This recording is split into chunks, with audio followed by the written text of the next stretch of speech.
Assalamualaikum warahmatullahi wabarakatuh, sahabat Joyo Santri Adventure.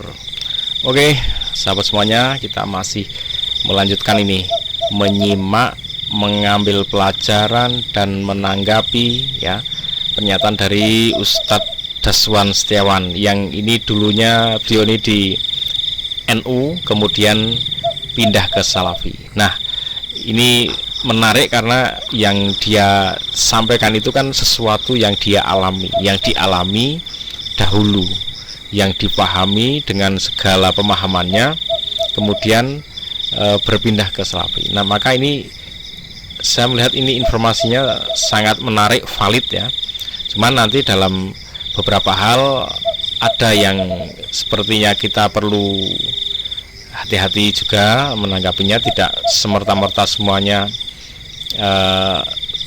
kita kadang nggak sesuai ya, wajar lah, sesuai atau nggak sesuai itu cocok atau nggak cocok itu sangat wajar. Oke, kita lanjutkan di konten sebelumnya. Kita sudah mereaksi ada beberapa yang, terutama ada kalimat hijrah tuh ya, yang kita kurang, kalau saya nggak sepakat dengan kalimat itu, tapi nggak apa, itu pilihan kata yang dia pilih, tapi itulah yang kita perlu harus lebih cermat ya. Oke, kita simak seperti apa nih kelanjutannya ya. Nah, ini kami jelaskan sedikit rincian seperti ini agar tidak ada lagi tuduhan, Ustaz jangan ngaku mantan NU. Nah, sekarang kalau kami sudah ceritakan seperti ini, bahwa kami bukan hanya belajar kitab-kitab NU, kami menghafalnya. Nah, itu mungkin sedikit mukadimah ya sebelum kami menjelaskan tentang kisah hijrah kami meninggalkan NU ya.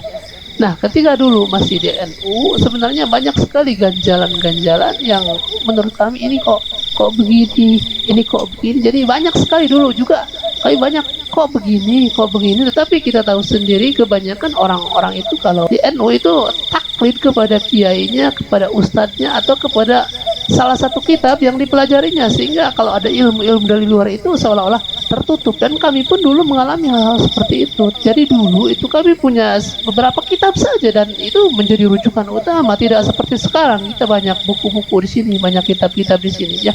Dulu itu seperti itu, seolah-olah ketika kita masih di NU itu ilmu itu dikekang, kalau bahasa kampung seperti kurung batok. Jadi sudah begitu, tidak bisa mempelajari ilmu-ilmu dan tidak. Nah, di antara taklid dan berontaknya hati itu berperang.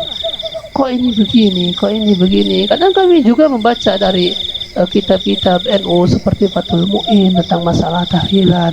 Kok ini kayak bertolak belakang dengan praktek yang kita lakukan. Kita praktek seperti ini tetapi di kitab seperti ini. Bahkan dulu juga di dalam kitab Dzurratun Nasihin yang isinya 73 judul pengajian kalau tidak salah, itu banyak sebenarnya hadis-hadis dhaif dan palsu, dan di sana disebutkan tentang kepalsuannya. Itu banyak kami menemukan tentang keutamaan bulan Rajab misalnya. Tetapi di akhir-akhir pembahasan kitab tersebut itu disebutkan bahwa semua keutamaan puasa Rajab semuanya hadisnya maudhu atau palsu yang dikarang oleh Ibnu Jahmin. Itu di akhir pembahasan disebutkan. Tapi anehnya, meskipun di akhir pembahasan tersebut disebutkan ini hadis-hadisnya palsu, tapi banyak sekali kawan-kawan kami ketika berceramah itu membacakan hadis-hadisnya. Keutamaan puasa Rajab itu seperti ini, seperti ini. Padahal di akhir kitab tersebut disebutkan hadis-hadisnya maudhu semua atau palsu. Nah, jadi oke, kalau masalah kitab yang terbatas itu sepertinya kalau saya lihat tuh enggak ya. Coba kita lihat seperti Gus Bahak atau Gus Mus atau kiai-kiai yang alim alamah ya. Itu kan bacanya kitabnya banyak ya. Banyak sekali kitab yang dibaca. Jadi mungkin beliau saat masih di NU itu yang dipelajari baru itu aja.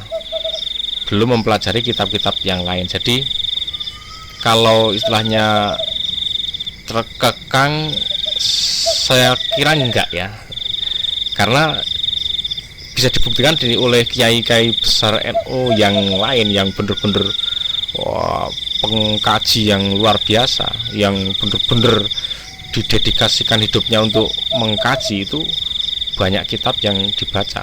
Contohnya Gus Bahak itu aja. Gus Bahak, kitab apa aja yang udah dibaca banyak sekali. Oke, mungkin untuk yang ini sepertinya enggak sesuai menurut saya, karena yang dia alami dengan kenyataan kiai-kiai yang lain beda ya. Dia mungkin hanya membaca kitab itu aja, dan itu seolah-olah terkekang di kitab itu saja, nggak terbuka. Nah, mungkin sifat terbuka dengan ilmu-ilmu, itu yang harus dibuka ya, di NU atau di organisasi yang lain punya sifat terbuka dengan ilmu, datang dari manapun bisa dipelajari, karena kita tahu mau datang dari manapun yang namanya ilmu kebenaran, ilmu yang baik itu tetap aja itu baik, itu benar gitu. Jadi kalau benar itu mau datang dari manapun ya benar gitu ya. Oke, kecuali ya maksudnya benar itu, kebenaran itu kan punyanya Allah. Jadi kalau memang sesuatu itu yang benar ya itu tetap datangnya dari Allah, punyanya Allah lah kalau sesuatu yang benar itu. Mungkin yang menyampaikan siapa, tapi itu sesuatu yang benar ya.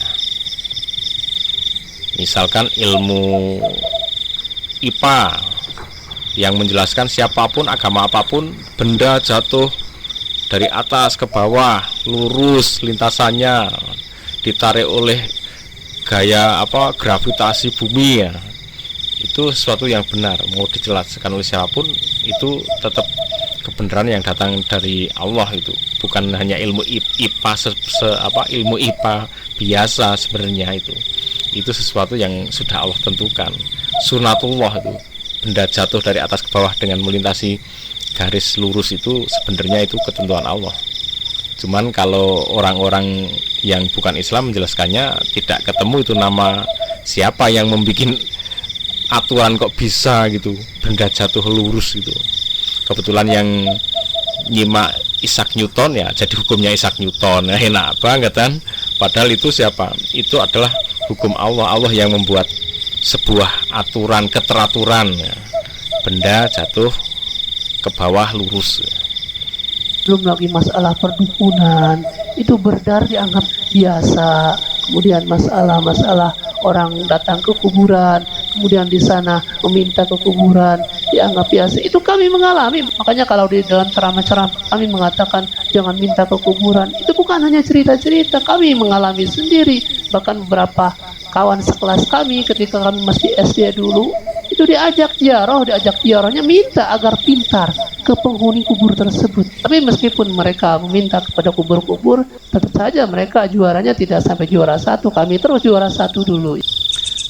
Nah, ini tentang ziarah kubur memang sangat digiatkan ya di NU tentang ziarah kubur.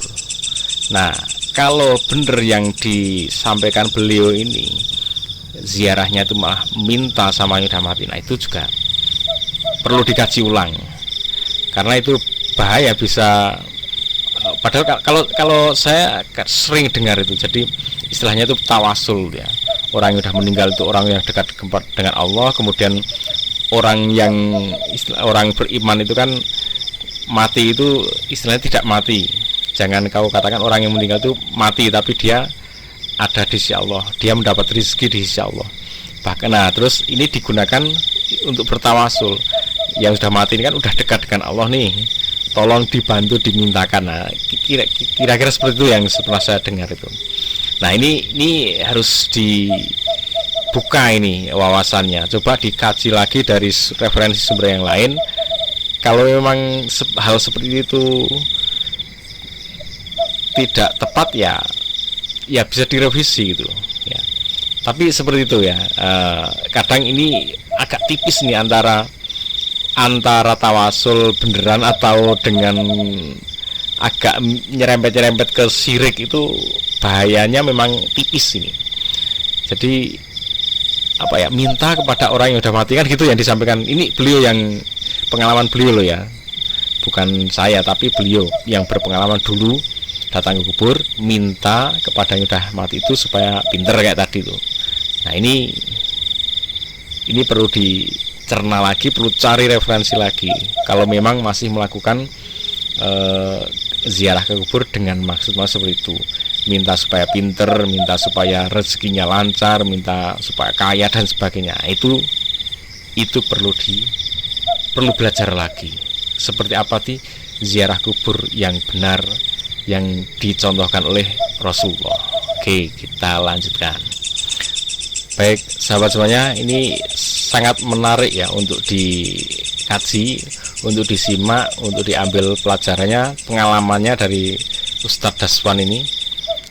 Karena ini yang disampaikan ada pengalaman pribadinya, apa yang dirasakan. Jadi kita nggak bisa komplain, nggak menuduh gitu, nggak menuduh siapa-siapa. Wah, ziarah ke kubur minta-minta kepada yang udah mati. Ini beliau sendiri yang ngalami, yang cerita ya. Jadi kita nggak nuduh siapa-siapa, tapi ini pengalaman pribadi ya, dilakukan kok seperti itu. Nah, kalau benar seperti itu dan itu masih dilakukan oleh orang-orang yang lain yang berada, yang masih di NU, yang melakukan ziarah dan seperti itu, memang semuanya harus membuka diri ya untuk belajar. Kalau memang cara-cara itu salah, ya akuin salah dan diperbaiki cara ziarahnya tuh ya. Ziarah memang ada contoh, ada tuntunannya. Nah, tapi tuntunannya yang kayak apa ini? Nah, ini saya kira di masing-masing, entah yang di NU, yang di Muhammadiyah, yang di Salafi, itu memang tidak bisa merasa sudah masuk ke situ terus semuanya benar, nggak bisa, nggak ada jaminan. Memang masing-masing yang di NU, di Muhammadiyah, di Salafi itu masing-masing kelompok ini berupaya semaksimal mungkin untuk bisa membuat sistem yang baik, yang benar dalam beribadah ya. Masing-masing punya semangat ke sana. Tapi yang namanya kumpulan manusia, walaupun bermaksud sebaik mungkin untuk bisa mengikuti Rasulullah, tetap aja ada kekurangannya. Kadang ada salah pemahaman dari beberapa orang yang disampaikan, ditular-tularkan, akhirnya menjadi kesalahan yang berjamaah, sehingga untuk membenahinya pun agak susah, cukup perlu effort untuk membetulkannya. Nah, masing-masing punya sisi potensi salah ya di organisasi manapun.